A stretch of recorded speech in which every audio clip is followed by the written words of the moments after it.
Thanks, Joe, for your kind words, and especially for the huge amount of work, important and effective work, that you have done in informing the public about climate change. And thanks to the Ridenhour organization for its persistence in offering me this prestigious award. I would like to use my several minutes here to summarize the truth about our current predicament with human-made climate change and the opportunity that this presents for dealing with fundamental problems faced by people in the United States and the rest of the world.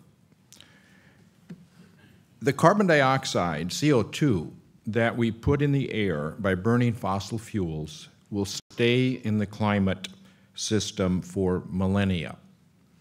We have only felt part of the climate response due to the CO2 already in the air. The climate responds only slowly because of the great inertia of the massive global ocean and ice sheets.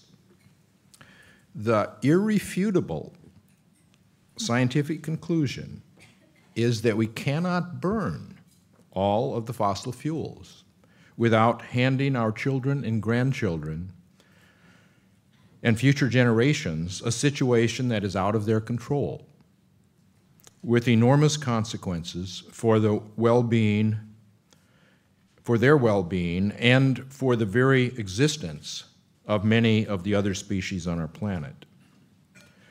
We must leave most of the remaining coal in the ground, as well as the carbon-intensive, highly polluting, unconventional fossil fuels such as tar sands and tar shale.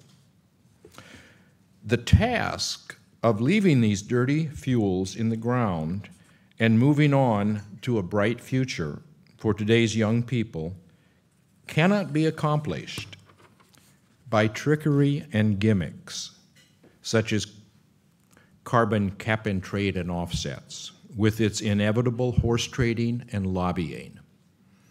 We must have a simple, honest, across-the-board carbon fee collected from the fossil fuel companies at the small number of domestic mines and ports of entry. And that money must be distributed to the public 100%, equal amounts to all legal residents. The fee must continue to rise gradually so the public, businesses, and entrepreneurs have the incentive to make choices and develop products that reduce and eliminate fossil fuel use. This will stimulate the economy as we develop new, more carbon-efficient products and energy sources. About 60% of the people will get more money in their monthly dividends than they pay in increased prices. But to stay on the positive side, they must make wise choices. Yes, this implies some wealth redistribution. Low-income people, if they try, can gain somewhat. Rich people who have multiple houses and fly around the world will pay more than their dividend, but they can afford it.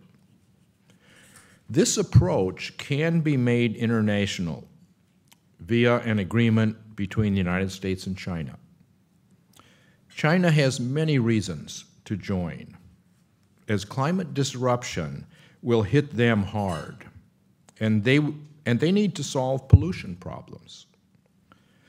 Other nations will then join in order to avoid border duties on their products and in order to gain the clean energy benefits. The United States must exercise leadership. This is the last chance for the liberal left and the conservative right to cooperate for the good of the nation and the world, for the good of young people, future generations, and nature. What I have described is a progressive, conservative approach. It puts an honest price on fossil fuels, making them pay for their cost to society. It allows all alternatives to compete on a level playing field. We must demand that the liberal left keep their hands out of our pockets and off of our wallets. Not one dime of the carbon fee should be used to make the government bigger. 100% of the money must go to the public. Nor should any of the money be used for subsidizing research on specific government-selected industries. The government is incompetent to choose the best technologies. Let them all compete. There are existing resources and departments for research, development, and demonstration. The public is fed up with self-indulgent partisanship. If today's parties cannot cooperate on such a simple, honest approach that would stimulate our economy, provide millions of good jobs, a clean environment, and stable climate, then in 2016, there should be a new party.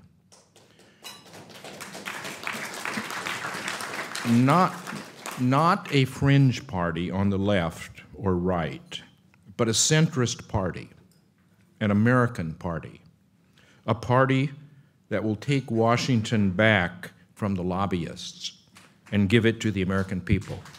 Thank you.